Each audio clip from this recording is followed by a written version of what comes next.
Of course, not all Scottish people are alcoholics. A lot of you are recovering alcoholics with drug problems.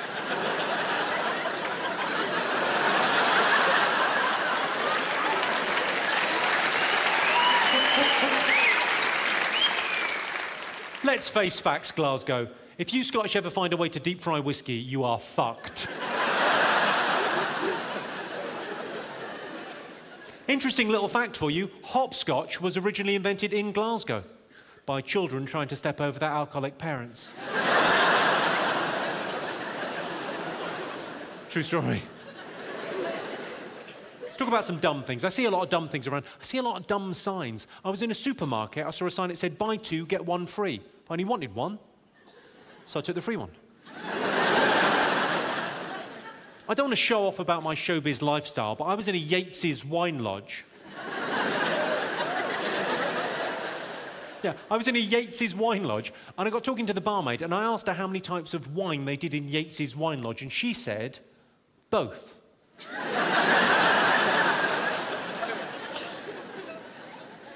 Let's talk about some important social issues. There's a guy I work with, and every day he has what looks like fish fingers. I think he was in a fire.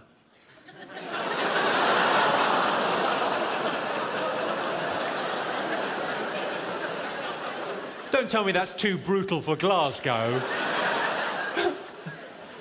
Most domestic fires need just 4 things to start: a source of oxygen, a source of heat, gambling debts, and an up-to-date insurance certificate. I hate people that make loud noise on public transport, particularly explosions. Annoying.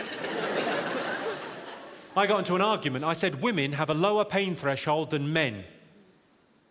She said, try childbirth. I said, I have. How do you think I got here?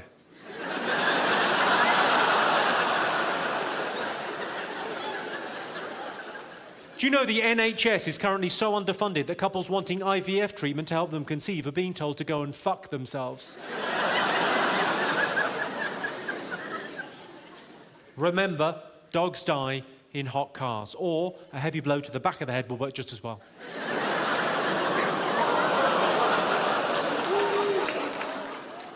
Really? That's the one that got you? Okay.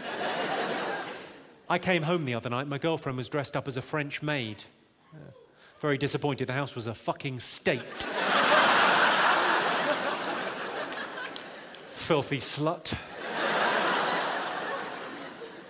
Well, let's talk about love and romance and sex. Let's talk about sex, Glasgow. There's a very commonly held belief that men think about sex every 7 seconds, which I think makes talking to your dad creepy. British men spend on average 22 minutes on foreplay. Of course, that is spread out between all of us over the course of a year. Women who read romance novels have twice as much sex as the national average. While I say sex, what I mean is they yield the precious softness of their silken female innocence to the crushing firmness of his intent. Sorry, I came over all Catherine Cookson there. It's not a great phrase to use. That'd be like painting the Forth Bridge. The average person has 2 pounds of meat lodged in their colon. So come on, love.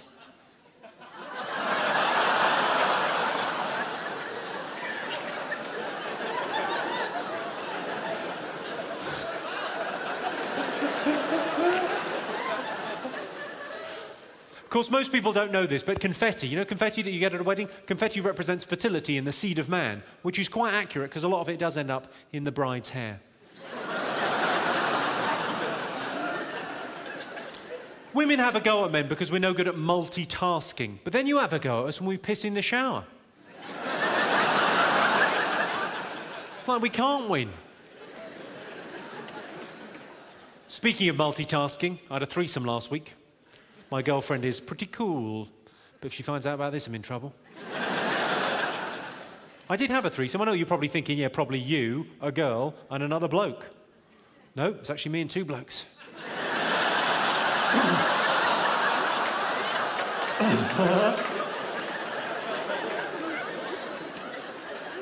Well, that feels like it's quite enough from inside my head. Should we leave it there for now? Let's leave it there for now. Marvellous, right. Yes. Do you ever do this, Glasgow? Do you ever get asked to do the washing up and you do it really badly on purpose so you never get asked again? Do you do that? My girlfriend does that with blowjobs. Seriously, her blowjobs suck. And it's not just me, a lot of my friends have commented. My girlfriend likes to have the lights on during sex, because she likes to be able to read. Which I think is to be encouraged in a girl of her age.